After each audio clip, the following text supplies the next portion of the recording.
ខ្លួនឯងមិនល្អកុំទូចចិត្តនឹងជីវិតខំធ្វើល្អមិនបានល្អកុំទូចចិត្តនឹងជីវិតគឺថាយើងនឹងព្រោះយើងស្មោះសរកុំទូចចិត្តនឹងជីវិតបើសិនជាយើងនេះនៅតែក្រកុំទូចចិត្តនឹងជីវិតកុំគិតថាខ្លួនឯងមិនល្អកុំទូចចិត្តនឹងជីវិតខំធ្វើល្អមិនបានល្អ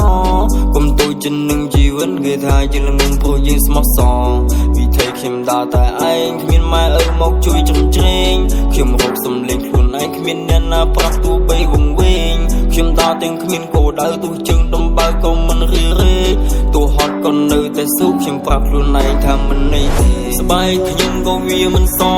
ឋានៈក៏មិនល្អបែងចែកនៅព្រំដែនអ្នកណាមានអ្នកណាខំខ្ញុំខំប្រឹងធ្វើគ្រប់បែបយ៉ាងប៉ុន្តែកម្មនេះមិនល្អខ្ញុំខំប៉ុន្តែរើបំរាដកខ្លួនចេញពីភៀមក៏ខ្ញុំឆ្លងគឺចាក់ឲ្យសួរខ្លួនឯងឆ្នាំនេះអាយុប៉ុន្មានហើយសល់នេះក្នុងខ្លួនខ្លាមុខកាន់តែចាស់មិនក្មេងទៀតឡើយសំណួរខ្ញុំសួរខ្លួនឯងតែខ្លួនឯងវិញមិនអាចនឹងឆ្លើយបិទភ្នែកឲ្យដើរទៅមុខសង្ឃឹមថ្ងៃមួយនឹងមានចម្លើយ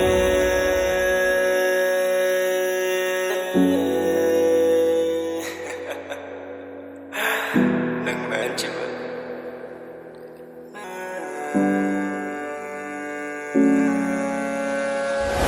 មានមនុស្សប៉ុន្មាននាងយល់អារម្មណ៍តែខ្ញុំនិយាយឲ្យមានមនុស្សប៉ុន្មាននាងព្រមស្លាប់ដោយសារតែស្រីមានមនុស្សប៉ុន្មាននាងចោះចាញ់ដោយសារសម្ដីឲ្យមានមនុស្សប៉ុន្មាននាងនឹងមានជីវិតដូចខ្ញុំនិយាយតើអ្នកណាគឺចង់បន្តបើជីវិតនេះជួបតែតុងឲ្យត្រូវក